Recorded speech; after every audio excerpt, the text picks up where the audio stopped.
اس رب نے بتایا ان اللہ لا یہدی القوم الظالمین، بے شک اللہ ظالموں کو ہدایت نہیں دیتا۔ اب آپ مجھے یہ بتائیے، جو من کی مانے اس کو ہدایت ملے گی؟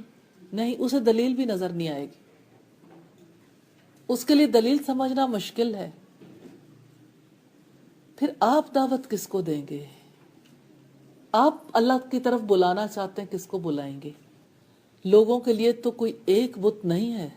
اگر اپنی ذات کا ایک بت ہے تو دوسری طرف دیکھیے آپ، ان تازہ خداؤں میں بڑا سب سے وطن ہے، ان تازہ خداؤں میں بڑا سب سے وطن ہے نیشنلزم، جھنڈا، قوم کا جھنڈا، وطن کا جھنڈا، وطن کی مٹی گواہ رہنا۔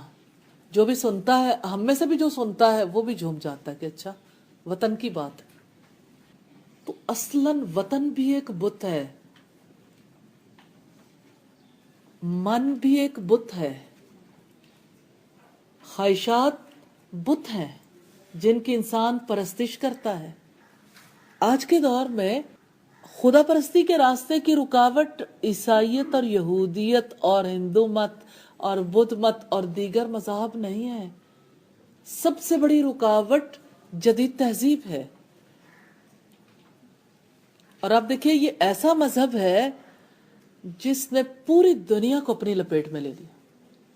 کوئی غرض نہیں، خواہ کوئی اپنے آپ کو مسلمان کہلوائے یا عیسائی کہلوائے یا یہودی کہلوائے یا کسی اور مذہب سے ہو، وہ کسی فرقے سے بلونگ کرتا ہو، وہ شیعہ ہو یا سنی ہو، وہ لا مذہبیت اختیار کر چکا ہو، اس کا کوئی مذہب نہ ہو، لا دینیت اختیار کر چکا ہو، لیکن ایک مذہب سانچا ہے جس کے بارے میں کوئی اقرار نہیں کرتا۔ سب مطمئن ہے کہ ہمارا مذہب، کوئی کہتا ہے ہمارا مذہب اسلام ہے، کوئی کہتا ہے ہمارا مذہب عیسائیت ہے، کوئی اپنے مذہب کو کچھ اور سمجھتا ہے۔ حقیقتاً سب کا مذہب جدید تہذیب ہے، من کی مان، من کی مان۔ اور من جس زمین سے تعلق رکھتا ہے، جس مٹی سے آپ کا تعلق ہے، وہ آپ کا خدا ہے۔ دھرتی ماں، یہ آپ کا خدا ہے، اس کے لیے آپ جان بھی دے سکتے ہو۔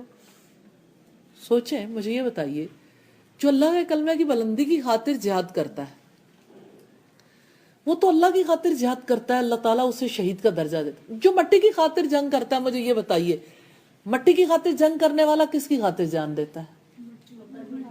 مٹی کی خاطر تو اجر بھی اسے مٹی سے لینا چاہیے، کیونکہ رب تو اسی کو اجر دے گا جو رب کی خاطر کام کرے گا۔ تو اب مجھے یہ بتائیے، آپ کیسے جی سکتے ہیں اس جہان میں، جس جہان میں ہر چیز رب کی بات سے کانٹرڈکٹری ہے؟ کتنی کانٹرڈکشن ہے، ایسے لگتا ہے کہ دماغ ہی سن ہو جاتا ہے، انسان کو سمجھ نہیں آتی۔ رب کی بات سمجھ آتی ہے، لیکن کوئی چیز بھی تو ہو جہاں سے موافقت ہو۔ تو اگر آپ رب کی ماننا چاہتے ہیں تو ایک چیز کی تیاری کر لیں کہ ساری دنیا نے مخالف ہو جانا۔ یہ اصول ہے اس دین کا، جس دور میں بھی آیا۔ کیا حضرت عیسیٰ علیہ السلام کو مصلوب کرنے کی کوشش نہیں کی گئی؟ کیا حضرت موسیٰ علیہ السلام کا پیچھا نہیں کیا گیا؟ فرعون نے پیچھا نہیں کیا تھا؟ کیا نوح علیہ السلام اپنے ایمان والوں کو لے کر کشتی میں سوار نہیں ہوئے تھے؟ کیا اس کے علاوہ دیگر پیغمبروں کی مخالفت نہیں کی گئی؟ کیا نبی صلی اللہ علیہ وسلم کو ہجرت نہیں کرنی پڑی؟ آج کے دور کا انسان کیسے بچ سکتا ہے؟ اللہ کی باتیں تو نہیں بدلتی، اللہ کا طریقہ کار تو نہیں بدلتا۔ ہاں، ایک بات ہے، کمپرومائز کر لیں، درمیان کی زندگی گزار لیں، کہ جو کچھ کوئی کہے آپ کہیں چلو اب میں کیا کروں، مجھے رہنا بھی تو ہے۔